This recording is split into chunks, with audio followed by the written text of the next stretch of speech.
Hey Aharon, so today was planting onions. The onions that we planted were, all of these like 100 days plus since the quicker onions, 104, 110, and 100. All the quicker onions will be planted later. I'm doing an intentional shorter season. I looked on the back. They had this germination temperature 50 to 75. So basically I'm not going to use a heat mat underneath it because it'll probably be too high of a temperature in the basement. With even the fluorescent light above it adds some temperature. It's already around 60. So it did give me this tip off of about 1/8 of an inch to 1/2 inch deep. So I'll probably shoot for 1/4 inch, just kind of like, just into my nail and scratch it about after I put it down. I think that's most of what I want to show you. On Johnny's, they did have a little bit more information about like distance. So they tried to say keep a 1/2 inch apart, but I don't think that's going to be realistic for what I've seen.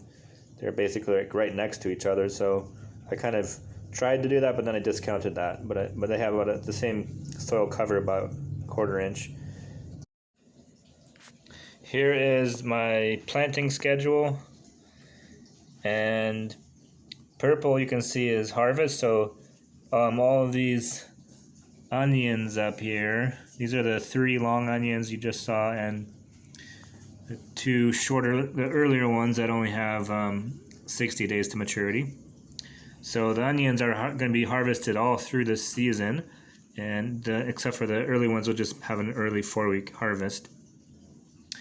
And I have a target date of starting my farm in July, and I staggered it a bit so we get a different onion variety every week. So that's going to be mostly staggered because of their maturity date here. And so we're working backwards from these dates with this date to maturity plus this full production factor. I'm getting these dates for planting, and I'm just doing everything in one day since it's a lot of work to do them over 3 days. So onions 2021. These are all storage onions except for Walla Walla, which still has a longer maturity date. Sometimes they overwinter it, but we've gotten Walla Wallas in the past, and they are not a storage onion, they're a sweet onion. So here is my field tracker. So this is like when I actually plant things and track what I'm planting. So it's alphabetical. You can see here are the 2 varieties of storage onion and 1 sweet onion. Kind of repeats, or it doesn't repeat, but actually says how many seeds I had and the date, and then it works kind of backwards from I have this many row feet I want to plant and this kind of spacing, and it works backwards to how many seeds I need to start. And I did them in little 5.5 inch by 5.5 inch pots, so that's why this times 2 here. A little bit different than the trays I had been doing, but then it helps with figuring out what's where, and hopefully help with germination. I've had a hard time in the past. And then today's date. Oh, one other thing I wanted to show you on back here, page 2, the onions again. So Johnny's has like a 90% germination test. So I'm going to start, if I want 100, I'm going to start a few extra, 110. Territorial has a 75 germination test, which is worth noting. It's a lower quality germination test, and that allows for the seeds to be passed through. So if I want 200 seeds, I'll have 125 batches, as 25 are expected to not germinate every 100.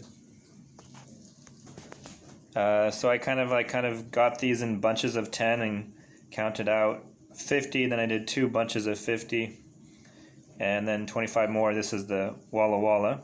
And then I had 2 batches of 225, as I mentioned before. This little thing Carolyn bought, I initially made fun of her, but it has this little pass-through on the bottom and allows you to kind of drop seeds a little bit more smoothly than by hand. And this little thing is like the vibration, so that they'll kind of slowly go down the channel with that dam right there. So typically I would put the dates, the planting date, just to know, and then the variety, so I can reference it back to my spreadsheet, my tracking spreadsheet. And I've got I'm gonna put them under like 4 fluorescent bulbs that kind of go across. You really don't want anything straining once it comes up, so have all those in there. And then I'll do the dousing with water. I left enough here to be able to douse it, and then keep the top wet throughout the germination stage.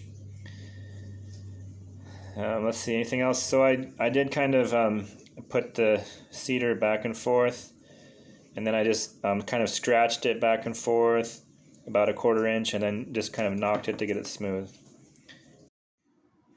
Here is the basement germination.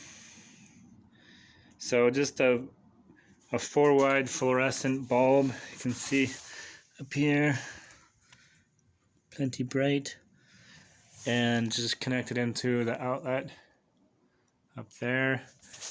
I have watered the tops of these, and now I'm going to lower the light. It's got a little bit of a ratchet here. I can just ratchet this chain up and down. That's important, so you can have the light just above the growth, so it doesn't burn it, but provides enough light. And so it's about 60 degrees down here.